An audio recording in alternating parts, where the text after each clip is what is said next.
Find a new way to live in Toronto's coveted Forest Hill neighborhood. Foray by Canderel blends thoughtful, livable suite design with refined finishes and more than 50,000 square feet of amenities, including wellness spaces, work-from-home areas, fitness facilities, and places to unwind. A modern, elevated community crafted for the life you've earned. Your next home starts from $599,000. Learn more at live@foray.ca. That's live@FORET.ca.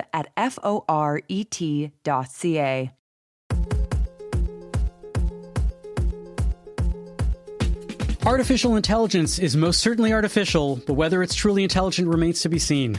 It's a topic that is, of course, on all of our minds, and with the Pope weighing in on it this week, we decided to begin the conversation here as well. Who are the Jewish thinkers about this? What are the ways in which Judaism should have a say regarding AI? And how do we make sense of a technology that is rapidly evolving? I'm Avi Feingold, and along with Yedida Eisenstadt and Matthew Leibel, we are not in heaven.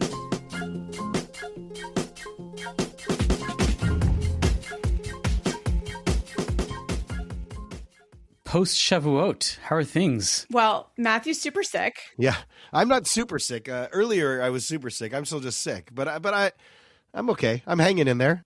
I'm buoyed by seeing you two. Yeah, but post Shavuot hangover, I guess, is what I'm feeling. The post Shavuot blues. There's no holidays now until Rosh Hashanah. That's 4 months away. It's not so far. Don't remind me. I got so much work to do. Maybe that's what the post Shavuot blues are. It's just like you can't really enjoy summer because you got to start prepping for Yontif. Yeah.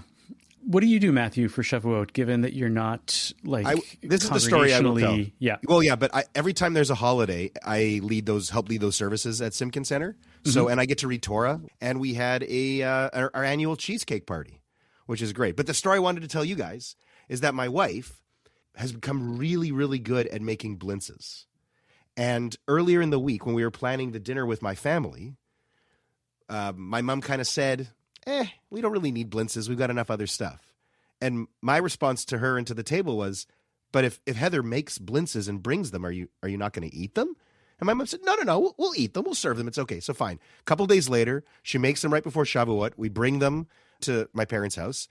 And then at the end of the night, my parents are sending us home with some extra leftovers. And we noticed that the blintzes were not included. So when I asked my mom, what about some of the extra blintzes? My mom said, oh, no, we're eating those. I was going to say, is that like the Seinfeld marble rye? No. Where it didn't come out to the table, but then you tried to steal it back? No, that's my family story. My grandmother would always forget the blintzes. I forgot the blintzes. Anyway, I do that all the time now also. But I think it was just such a compliment for her that they went a 180 from like, we don't really need the blintzes. I guess it's nice to, we're not going to give these back to you. We're going to finish all of these ourselves, which was just so hilarious. I loved it. But that was kind of the Shavuot highlight for me. It was good. What about you, Yedida? How was Nashville, Tennessee?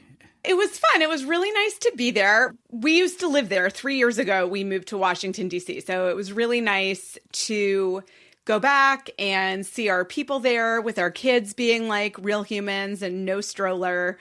My husband and I both taught a bunch over the holidays. So basically everything I talked about one way or another was some combination of Shavuot as the marriage between God and Israel and what the dynamics of that relationship are through different lenses. So it was really fun. Teaching in different communities is always interesting. I was a little worried that my Torah was like a little bit too edgy, but I think it landed and it was like really nice. That's so cool. What about you, Avi? So I stayed up with some of my daughters to learn some stuff with them, which was really nice at home. That's great. And then we went to sleep at a reasonable hour for regular davening time to be able to make it for that. What did they want to learn? What did you get to learn with your daughters? So I pulled out a bunch of different books.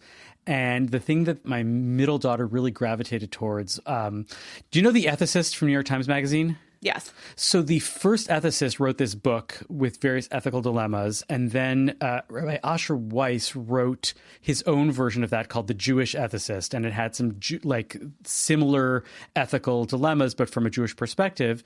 And it was cool to flip through them and find a dilemma and then unpack the dilemma and then outcomes and how to think about that and then how to think about it Jewishly. So that was something that really was engaging for the night. Cool. So I thought that was kind of cool. And then culinarily, the only cool thing was that I made my annual Montreal cheese bagels, which if you are ever from Montreal, if you are from Montreal or if you've ever visited Montreal bakeries, it's a very specific sort of a pastry called a cheese bagel, which looks like a horseshoe. It's not a bagel shape, and it's got a really unique cheese stuffing in it. So I did do that. The stressful thing about Shavuot was that there were 2 hockey games, one that started after Shavuot was like going in, and one that that ended after before Havdalah of the second night of Shavuot. And I had to live in limbo, wondering what the Montreal Canadiens were doing. Matthew, help me out here. How do you deal with the shpilkas of playoff season? Well, it only really gives me shpilkas if the Jets are in it. But what do you mean? I'm saying it's really stressful in general. It's been a while since the Canadiens have really been in it. And I don't know. It's a shpilkas inducing sort of thing. If a team you're really rooting for is in the stress of a deep playoff run. You're asking for some quick 15-second counsel from the sports rabbi? Yes, there you go. Not even 15 seconds. This is a she'elah that I'm asking. Rabbi, help me. I think that if you want to take a big picture look at it, they've already exceeded expectations. So that should let some of the stress melt away, and you should be able to enjoy the run. But most sports fans, as I always say, I like the saying, fan is short for fanatic. Perspective is not usually the main thing that fans have. So what I think you need to do is I think you just need to lean into all the Meshuggah behavior. I think you need to go superstition. I think you need to not change your clothes. You need to just embrace it, and you need to go with all the ups and downs because it will make you stronger. It won't kill you, even if they lose. Would you want somebody to tell you the score on Shabbat? Oh, what a debate. I am going to remain agnostic about that. It's hard for me to ask. No, meaning I'll tell you this much, right? I don't think that it's a good idea to ask somebody what the score is, if there's a non-Jewish guard at the shul and but if that person knows that you're a fan of a certain sport and that there was a game the night before and you're if you're wearing your jersey. No, they know that you are that person and they've known you for a while, and the non-Jewish security guard you walk into shul that morning and gives you the news. I feel like that's sort of acceptable behavior, and that works. But primarily only if it's good news. If it's bad news, it's I don't want to hear about it till later.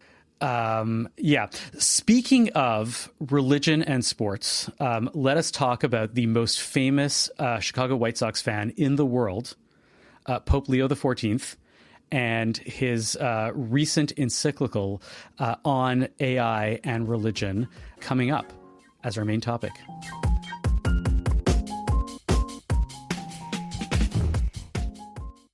The Catholic Church has weighed in on AI and faith in a encyclical, which is, I guess, an official religious document of the Catholic Church. It's called Magnifica Humanitas. For those of you who are keeping score in the Catholic world, for a pope to write an encyclical within a year or just about a year into their leadership is incredibly fast. And I think that speaks to both Pope Leo as an American and as a relatively forward-thinking pope, as his desire and recognition of the urgency of doing something like this about AI, and also a bit of the audacity that it takes to say, hey, we need to do this now. Do you think he used AI to write or edit it? I do not think so. I bet he did not. Anyway, I think he has some editors. Yeah. But that is a thing that AI can be used for. Continue. Sorry, Abby. That has gotten a lot of people talking again about religion and AI, artificial intelligence, and how we think about it from a religious perspective. Why should religion have something to say about AI? And where we think religion and AI actually intersect before we get to unpacking these arguments and these questions. Why does the Pope care so much to write 43,000 words or whatever, to go so crazy? Why does? I don't know. It just sounds kind of, my first reaction to it, other than the fact that it's way too long. It just feels over the top.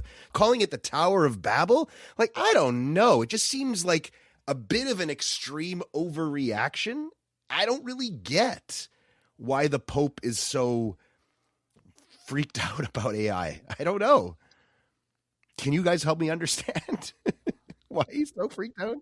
It's not just that the Pope is saying something about AI and weighing in on like a really hot, probably existential issue where everybody's like worried that this is an existential issue of our day. It's also that the tech companies are reaching out to the humanists, to the ethicists, to the religious thinkers, to the historians to think about this revolutionary technology.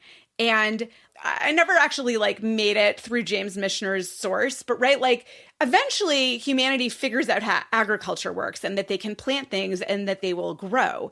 Fast forward and you're at the Industrial Revolution and the means of production changes, the way that people support themselves, leisure time, capitalism, the entire economy is totally transformed and everybody sort of has to like remake their entire lives and existence in the wake of it.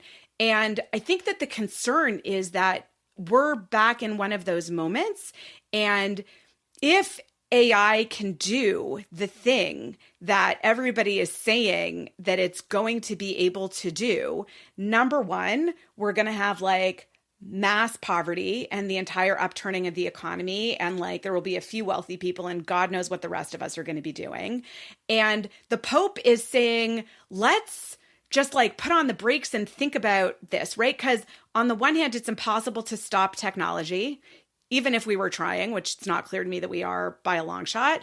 And how are we going to maintain humanity at the top of the food chain and not this artificial intelligence that's being created? And how are we going to think about what it is to be human once we've created this artificial intelligence? And how are we going to maintain human dignity once there's something that, or I think there already is, this thing that arguably is like smarter than we are or can do a lot of thinking much faster than we can. So we're in this really precarious moment. And I actually think it's a really good thing that tech, the number crunchers and engineers and developers are looking to the people who are thinking about these historical questions, hopefully from an ethical perspective, to inform guardrails. And I think actually the Tower of Babel metaphor is apt. I get everything you're saying. I don't know. It still feels very extreme.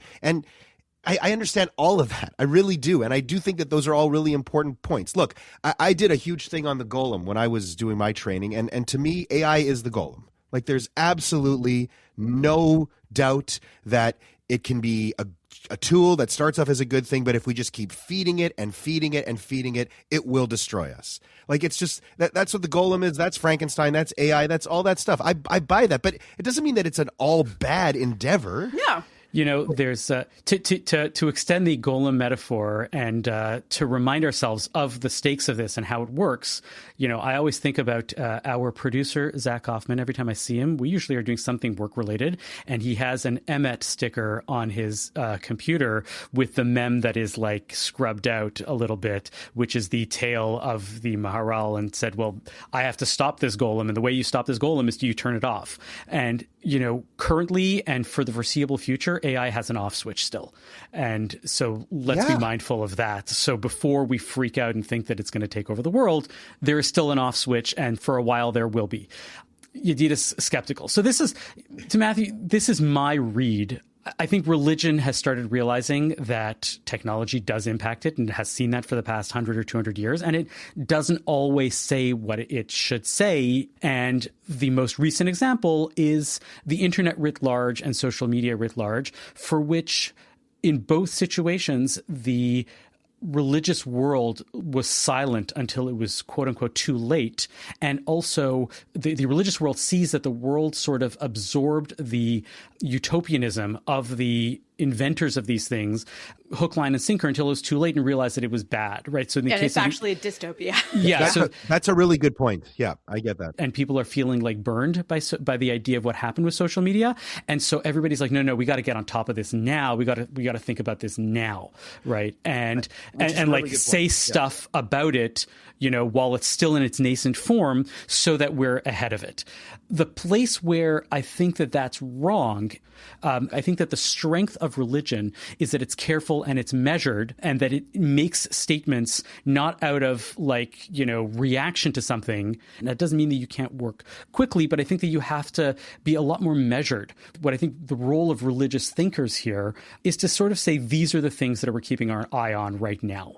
And these are the examples, these are the analogs in our tradition that we're able to draw on without making conclusions, but be transparent and say, hey, we haven't come to any conclusions yet, but this is the direction that we're moving towards. When I was all those years, especially when I was a lot younger, working in the synagogue, I remember that was always the thing, was that the synagogue was behind the times. Right? The synagogue was behind the times. They're always so slow to bring in technology to do anything. But what I think you made a really good point, Avi, is that religion, particularly the ones that are so old, know the value in kind of letting something marinate. A couple weeks ago, we were having a conversation about smartphones and social media and kids and AI.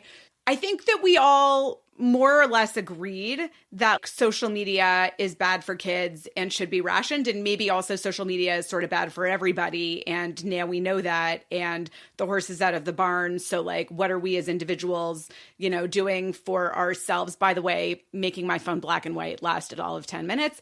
And to some extent, the damage has been done, right? And there's been a lot of damage done by social media. You can't undo it.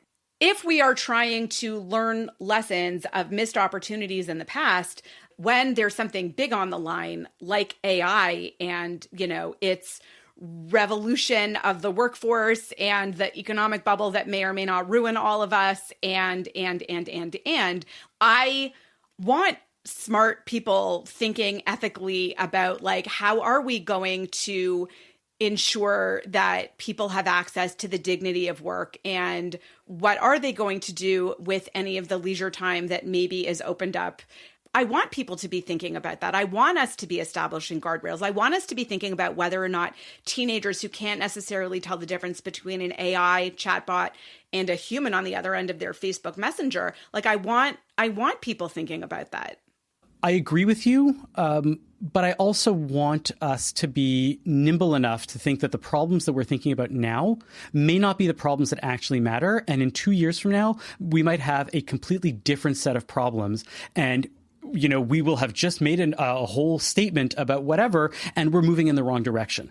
Yes, there are religious thinkers who are issuing judgments, I think more in the rear view, right? And I think halakha has this framework of let's see what this technology changes. Let's figure out how we can analogize it to the thing that we know so that we can think about it. And I think that you see that in many religious documents, right? So the Pope's encyclical talks about the Tower of Babel.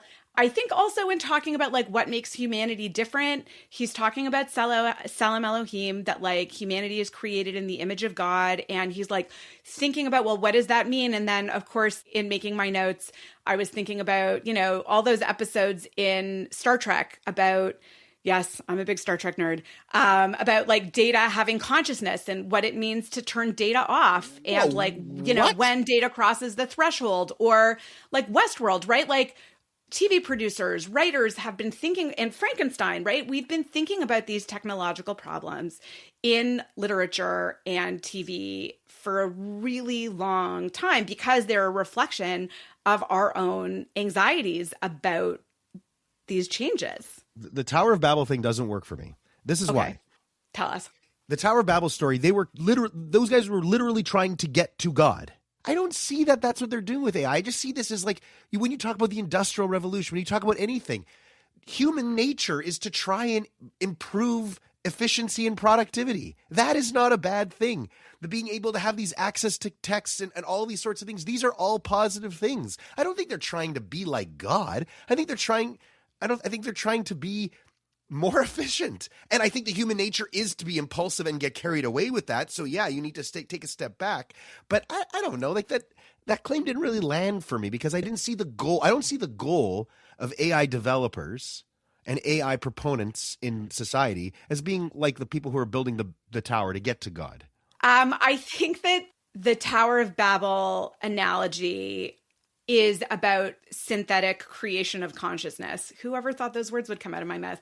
And you gotta make it in a way I can understand. So in the sense that, like, the thing that the people who've made these amazing AIs are doing is generating, let's say, a computer program that is perfect, nearly perfect, better even than humanity at some things. But in the sense of, the Pope in the encyclical says, don't for a second, I'm paraphrasing, think that your AI has consciousness, has a soul, has like a real human element, right? And he's saying, like, it can mimic, it can pretend to love and have compassion and have joy, but it's fake. It's not real. It's just, right, it's been programmed to reflect that back at you because it's been trained so well, but it's not the real essence of humanity.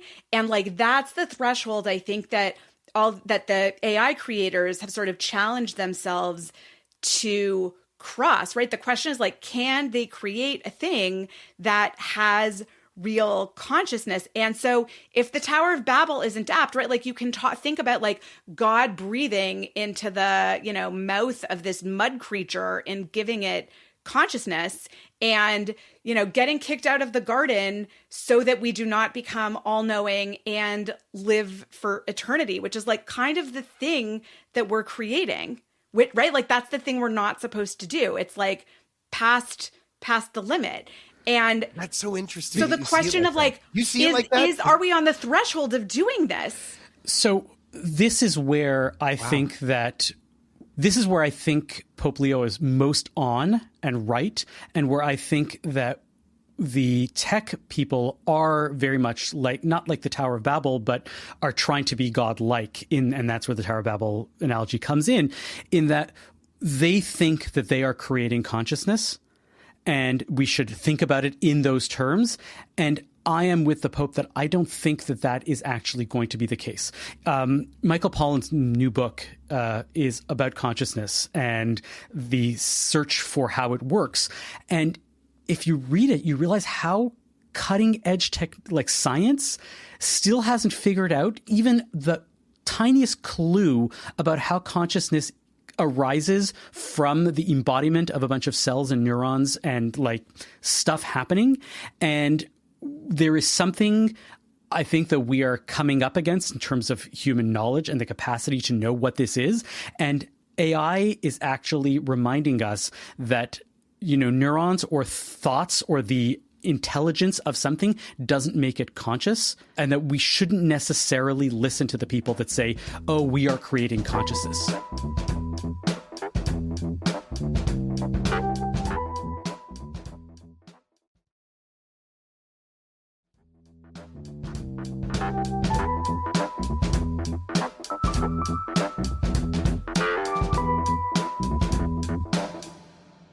You were reading, Yedida. Can you tell us, there was this big article by Zohar Adkins about AI and Judaism and AI and faith in general. Can you give us a bit of the rundown to sort of give us a framing? Sure. So Zohar has a PhD maybe in philosophy, I'm not sure what, and also is an ordained rabbi from JTS, though he and I did not overlap in our time at the seminary.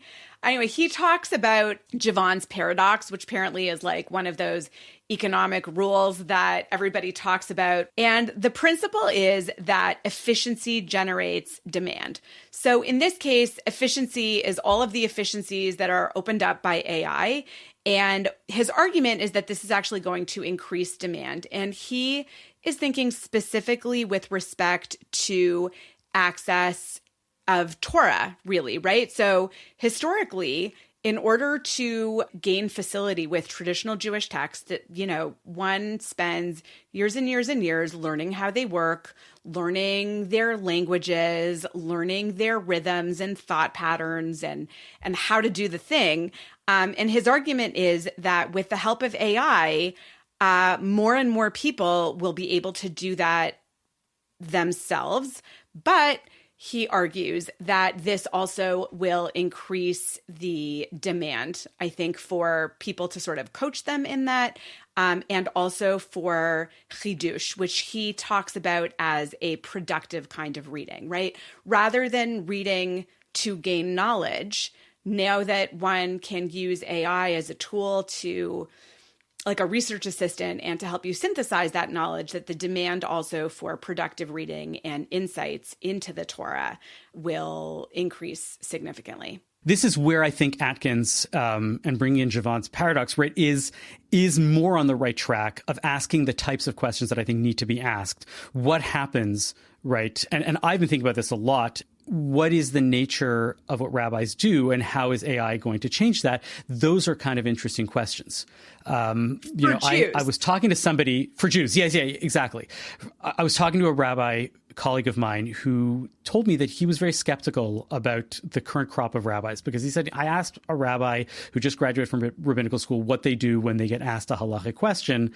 And he's like, well, I guess I go to the Art Scroll book on halacha for that specific question, and I look it up, and I go to the footnotes, and I see, does the, which halachic decider talks about this, and either it's a clear halacha in the Art Scroll, and I can tell that person that, or I look it up in those sources, because there are so many books that are able to just give us that, and the role of the rabbi is no longer to ask a question, because we know that we can just look up that question in any book about halacha. And so AI is going to do that at a different level, and we don't know what that is going to be yet, but we have to be mindful of the things that AI is going to replace and sort of say, what is the chidush of our time, right? Printing and access to information, as he pointed out, did not lead us down the path of, well, nobody, it's not going to be valuable anymore. It just meant that we did different things. I think sometimes for the better. Some of the books and the knowledge that we have is so great, right? Some of the books that would never have been written in the past 20, 30, 40 years,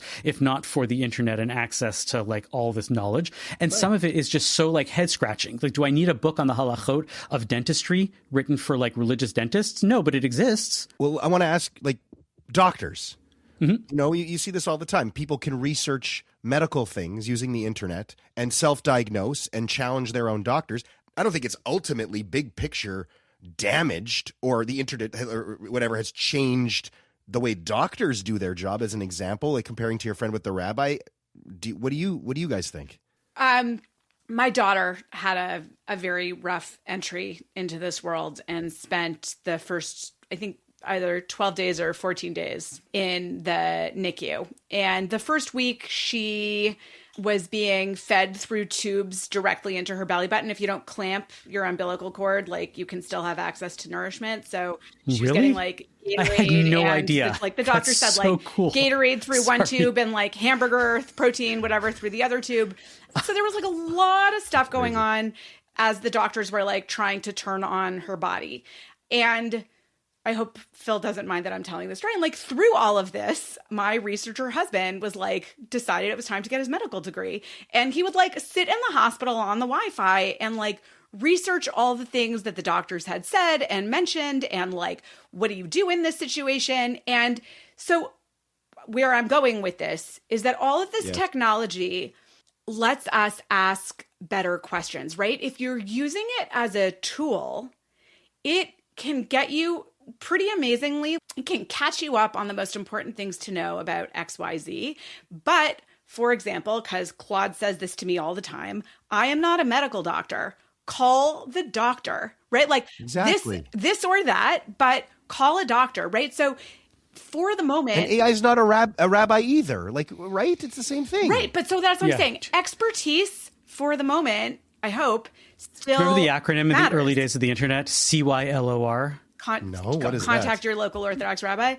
Yeah. I think Oh right, my so gosh. I think that it's important to keep in mind, even with all these technological changes, right? Like everybody's job changes, right? The expectations are changing. Ironically, perhaps the first people losing their jobs here are the junior software developers, coders, because course. you know Yeah, the very, AIs very can do strong. it now.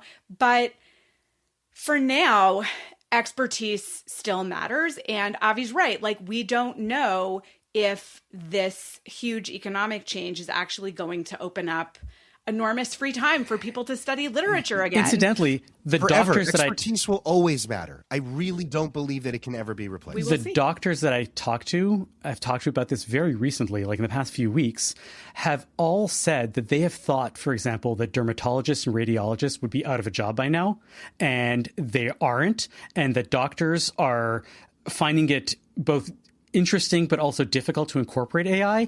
And it's a great analogy because medicine is like very much a body of halachic work that everybody goes and says, great, we have to listen to it because it works. And you would think that it should just replace the decision tree of a doctor, and so far it hasn't yet. And that just goes to show the limitations of what it means that you have a technology that is brilliant but also can hallucinate.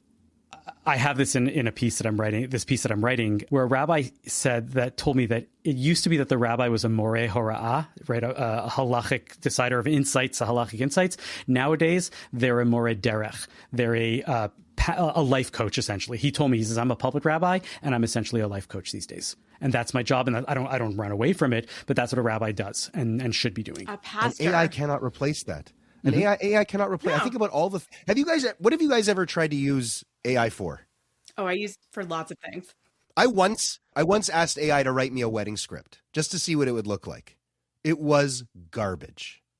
Because it hadn't met the couple, and no, I put in all this information. I gave it all the notes from my meeting with it. It's not the notes. Exactly. Pro tip, rabbis. And those things, like the rabbi job, like some of it is studying text, but like the word. I'm curious, actually. I want to hear interaction. Yeah, Matthew, if you gave one of the eyes a training set of 15 of your such wedding speeches and said, this is my voice, this is my style, this is what I do, now write one for a couple. I'm not telling you should do this. I'm telling you how you could. You think it would be better? Yeah, I don't know. 100%, no question in my mind.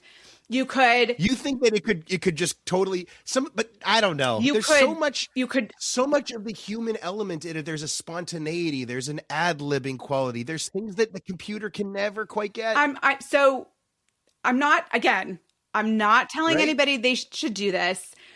Yeah. But here's how you would do it. You would train it on a bunch in your voice that you've written, right? All the ones you already have on your computer.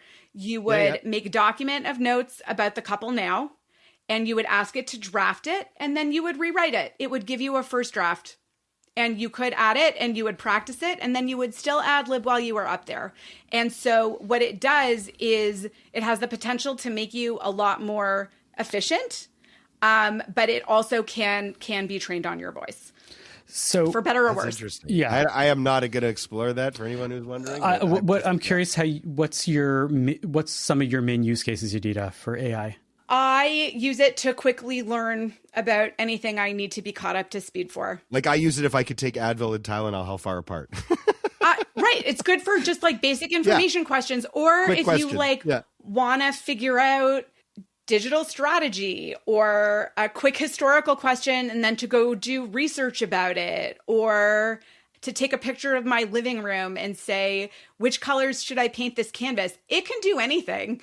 What about as a rabbi, though? What about more specific? Because I like taking pictures of like plants in the yard and what is this? Yeah, and I do tell that. me how I should take care of it. But that's not so much rabbi stuff. Like, what do you do in the So here's some of the a random sampling of the types of things that I've asked Claude over the past month or so. It's not everything, but it's a good thing. Who's Claude again? Which one's Claude? Claude is the one from Anthropic. The good one. Claude's the good one? Better than ChatGPT? No comment. I think they're good differently. They each have Gemini? their, Is their, that their one of them too? strengths. Yes, Gemini is Google's. So something as simple as Claude, can you give me the platonic ideal of gazpacho recipes? The what? The platonic ideal of gazpacho recipes, because I wanted to make a gazpacho recipe, and I make gazpacho for decades, and I've seen so many recipes, and it's always had a little bit of this, and this one's a little different, that's a little different. And for example, and it gave me something that I'd never thought of, that you have to like soak your bread in water and really blend it and emulsify it into the rest of the vegetables, because that's the texture that you want from gazpacho. Bread was in there. And oh, gazpacho is like, right. it's not, otherwise it's just juice. Soup? Is that otherwise what that it's is? just juice, yeah. Cold Anyways, what is the history of 3-1 playoff comebacks across all sports? I was like, can you give me the historical evidence of what Sarat might have been for something I was teaching, right? Or what it, and what scholars think Sarat was, or whether it actually, was. So that, the sublime to the ridiculous. So I ask it a lot of questions like that. But the piece that I think in terms of the writing, and I don't know how much writing you use Claude for, but as somebody who cares about my writing a lot and gets paid for the words that I write and not the words that I draft or edit from somebody else's draft. One of the things that I will do with a draft of a piece of writing that I have is to submit it to an AI, to Claude, for example, which I think is better at writing, and say, where are the holes in the logic or the gaps in the thinking in this article that I wrote, but don't tell me how to fix it. Right? I want you to be an editor and say, this is where you went wrong, but it's up to me to figure out how to make it right and how to make it better. I'll do the same thing stylistically. I'm like, give me some of the clunkers that I've put into this piece. Don't give me an option or 3 options to make it better. Just tell me that this actually doesn't sound so great. Fix it. It's an editor. I think that that's really useful because it makes my writing better before I even hand it off to another human. Yeah, I definitely use it as a tool, as a writing thought partner here and there. I also run things that I've written through it. I use it for all kinds of things. I use it to learn how to do things for work in spreadsheets, to write formulas, because that is not a thing I ever thought I was going to be doing. For writing app scripts to migrate data from one spreadsheet to another and match it up in the right place. It has enabled me to learn how to do other things that I otherwise would never have done. Here's a fun one, and this is actually related to the beginning of our show when we were talking about, was joking with my daughter as we were watching the hockey game. And I was like, oh, all these religious girls, they must really be Montreal Canadiens fans and must be really into Dobesh because his first name is Jakub. And what if they went to school and it was Base Jakub instead of Base Yakov? And I was like, oh, this should be fun, right? I was like, okay, so I went to ChatGPT in this case because I think it has better image creation sometimes. I was like, can you give me an image about a religious Jewish girls' school that are all big fans of the Montreal Canadiens, and there's a play on the name Base Yakov, but using the name of the star goalie Jakub Dovesh, what would it look like to call it Base Jakub instead? And it gave me this image that was so great, that was so perfect and spot on for this. And I'll share it with you guys after. Maybe it should be the image for the episode. The image for the episode. And I was like, there we go. That's what AI is great for, because it could take your idea and turn it into a reality. And for that, we are burning down the planet. Okay, thanks Sorry. for that. I need such to a downer. No. It really is downer about that. So look, gloom. I think that thinking about how we use it now and how we see the various problems and the various opportunities should be the way in which we approach this, not by thinking about the long-term right away and the doom and gloom, and to sort of say hey, this is what they tell us is going to be so great about it, or this is what they tell us is going to be so bad. Let's see how it's being used, and let's take some of that stuff, but take it with a grain of salt. You know, guys, what I like to use AI for? Oh, yes. Sorry, please. I like to use it to gather my sources for textual healing. Textual healing. It's time for some textual healing. Let's get biblical. Tell me a parsha, and we'll make it physical. Textual healing. It's time for some textual healing.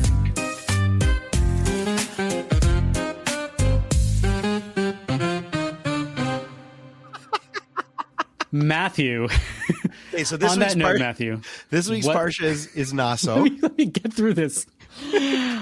On that note, Matthew, what's your textual healing for this week? Well, is it mine? Yeah, of course it's mine. So this parsha is a really great parsha. Naso is the name of the parsha, and it's got a bunch of different topics.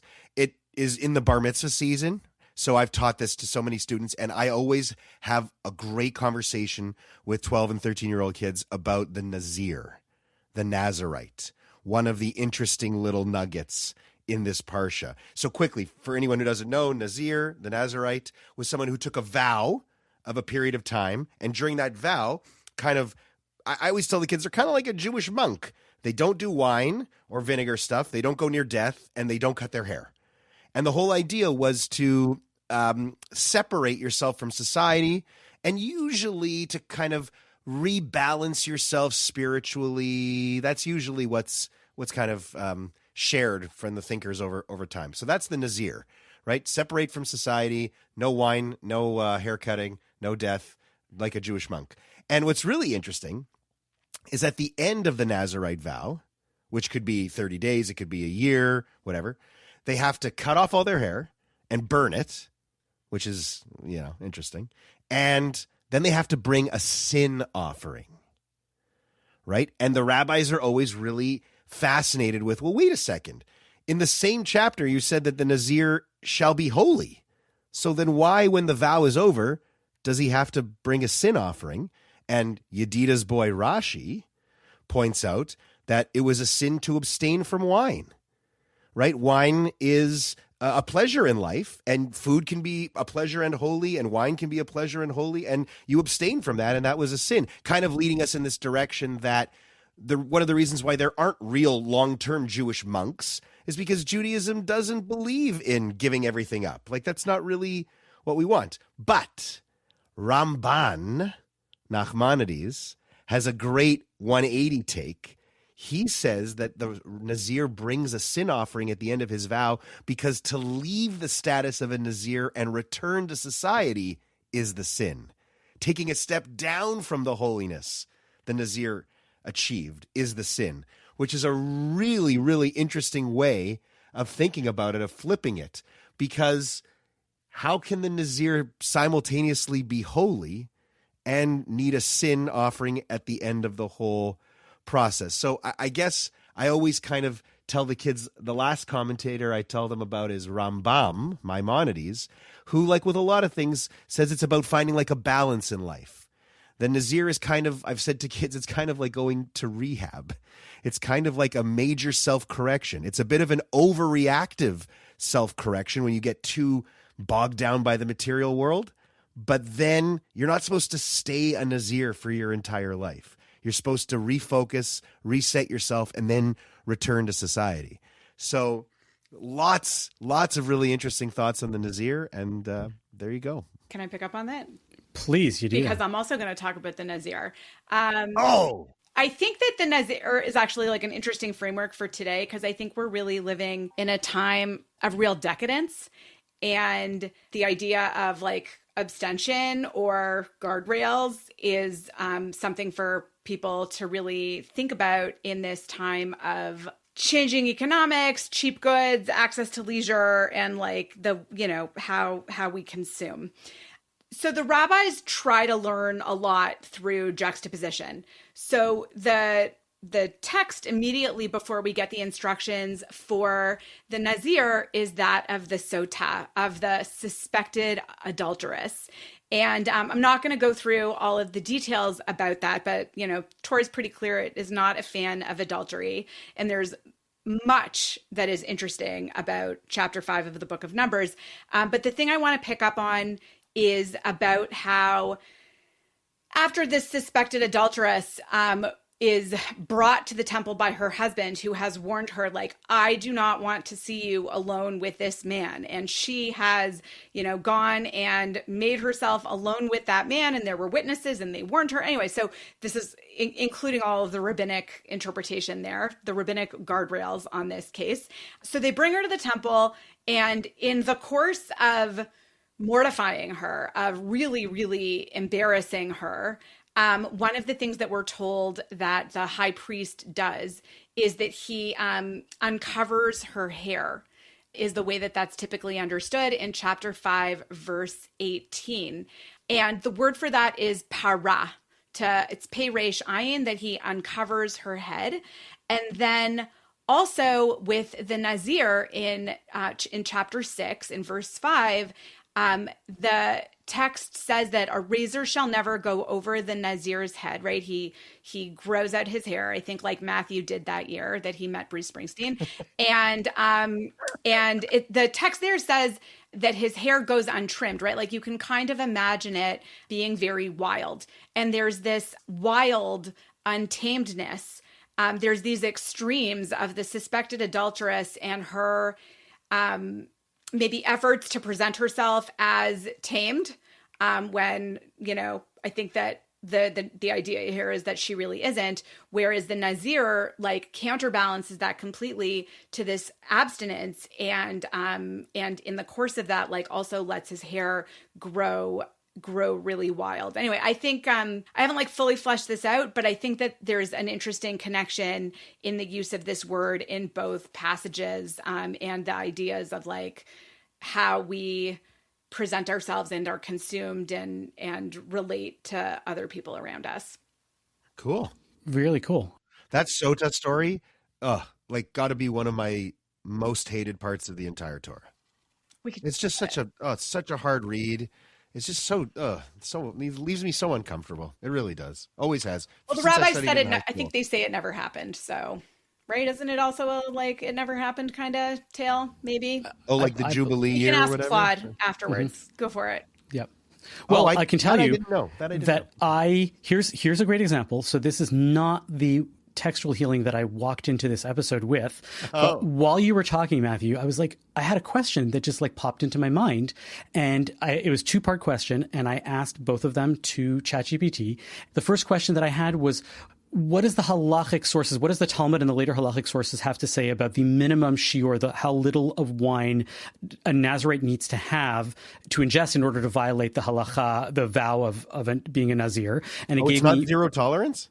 Well, it's a question. What does zero tolerance mean? Okay. Yeah. Right. If you drank something from a glass that had wine in it before, right, and it was absorbed into the walls of the glass, is that considered enough? Or right. And it gave me all the discussion from the Talmud on down.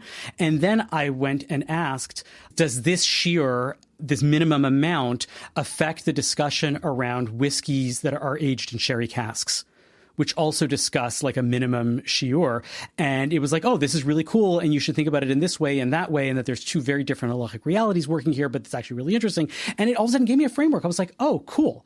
Right. Whereas if I wanted to do this 5 years ago, it would have been a week's worth of research. So that's a textual healing for the week. The one that I did want to talk about is that this is the longest Torah portion of the year, right? Why is it the longest Torah portion of the year? What is the thing that adds a tremendous amount of bulk? The repetitive story about bringing all the gifts on the dedication of the temple, where the paragraphs are basically exactly the same. It's just the name of the chieftain and the name of the tribe. And then it's a Torah reader's dream because you could just fly through it. They're all exactly the same, but it takes forever. Yeah. So there's a lot of discussion in Midrashic literature about why this is the case. And there's a lot of stories about like the Nesiim, the leaders of each tribe, end up being given the opportunity to give the sacrifices for the first days for the inauguration of the Mishkan. And everybody's counts in its own way, even though the sacrifices are all the same, right? Everybody's counts, and we want to honor these donors, these Nesiim, by saying this person's donation was this and this person's donation was that, and it's all important, and every donation has value to it. And I like that, but I also think about the unintended consequence of what happens when you take somebody's donation, especially a wealthy person's donation, and you do something like this where you call it out. Essentially, the Torah is putting a plaque up and saying today's donation is by this person. Right throughout history, we end up with a lot of people who donate because of the plaque, or who, where the plaque becomes more important than the thing that it represents. And it's not always great. And there's some interesting halachic discussion about donations and calling people out positively for these types of things. And I think that it's not always so positive, and people feel really embarrassed sometimes when they see that people donated this amount, but I can't afford that much. And so there is an unintended consequence to what happens when these Nesiim donate this nice donation, which is the inauguration of the Mishkan, and they get called out, and get a whole section of the Torah, for that. There's another kind of teaching that they brought the same gifts, but they brought the gifts in a different way. I always had this one idea that that one tribe wanted to see danced. They went to bring their gift, but they're like, we're going to change it up. And Tribe of Dan, we're gonna Macarena this thing all the way to the. And somebody else did a slam dunk contest version of it, and somebody else did a They made it their own, right? That was always an interesting kind of thing. Was that they gave the same thing, but they made it their own. But your thought on the plaque and donations, I mean, that is actually such an interesting topic for me, because I've seen that go haywire, right? Like I've seen that just. Yeah. I cannot not say this, and I hope that I get to say this again next week. Go Habs, go! And see y'all next week. Bye, guys. Bye. Have a great week. Thank you for listening to Not in Heaven this week. Our producer and editor is Zachary Kaufman. Michael Freeman is the executive producer. To catch every episode, subscribe wherever you get your podcasts. If you'd like to support our show, consider making a donation to the CJN at thecjn.ca/donate.